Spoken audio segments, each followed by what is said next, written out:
This is Dan Sheridan with CrossandThrone.com. It's great to be with you. In keeping with previous programs where we have addressed immortality, we are going to discuss the following expressions: everlasting, forever, forever and ever, and similar phrases. In the majority of occurrences, these are translations of the Greek word Aion and the Hebrew word olam. The King James has translated the word Aion by the words world, course, age, eternal, and in conjunction with prepositions apo, from, and ek, out of, and eis, into, it gives us, since the world began, from the beginning of the world, forever, forevermore, forever and ever, while the world standeth. They translate the adjective aionios, eternal and everlasting. Now, if we do not have a doctrinal statement to uphold, we may wonder how it came to be that one word can be translated since the world began and also world without end. Or how the word can be translated world, which had a beginning, and at the same time be translated eternal.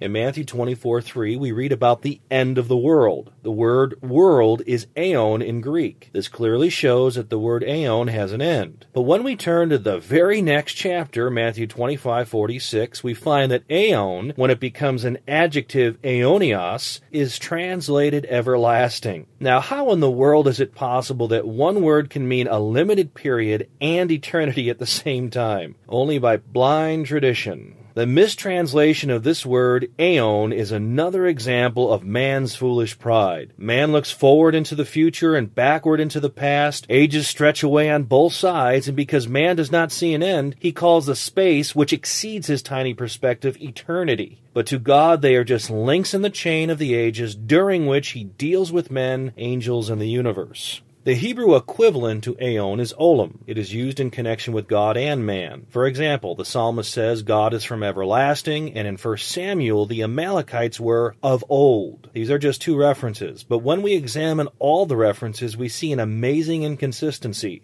When olam is used of God, it is always everlasting. But when it's used of men, it's never everlasting. Why? Because in not one case will the sense ever bear it. Man and his history do not date back to some eternity past. So question, if we had translated those words regarding man's past from everlasting, like in the cases when used of God, would we not be accused of tampering with the prerogative of God? Of course we would. We would be called heretics if we said the Amalekites were from everlasting instead of old. If that is the case, why are we not accused of heresy when we use it regarding man's future? Did you get that? We never translate olam when used of man as eternity when referring to his past, yet when it is used of man's future, it is translated eternal or everlasting. Strange, isn't it?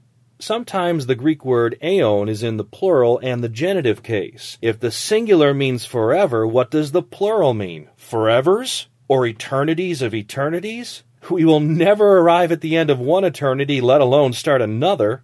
If we simply translate the word age, we will not have these ridiculous problems. The root idea of the word olam is something secret or hidden, because the amount of time is hidden, secret, or unrevealed. But man, in his arrogance, has jumped to the conclusion that because he can't see the end, therefore there is no end. Olam and aion signify a limited period of time which is hidden from man. Christ is a priest forever, literally for an age, that is the 1,000-year reign. He will no longer be a priest in the new heavens and new earth. That role will not be needed. But he is king forever and ever, that is, to the age of the age. That is, he is king for both the 1,000-year reign and the new heavens and new earth. He is king longer than he is a priest. See Hebrews for the details. Now all these problems are fixed in the margins of the companion Bible. Get a copy. Now some may think that the eternal security of the believer is affected by this. It's not. This question is settled because in resurrection we will be immortal. The Lord Jesus said, "Because I live, ye also shall live." So God is the God of the ages. That is, he is in control of every detail and is working out his purposes during the ages. This is Dan Sheridan with CrossandThrone.com.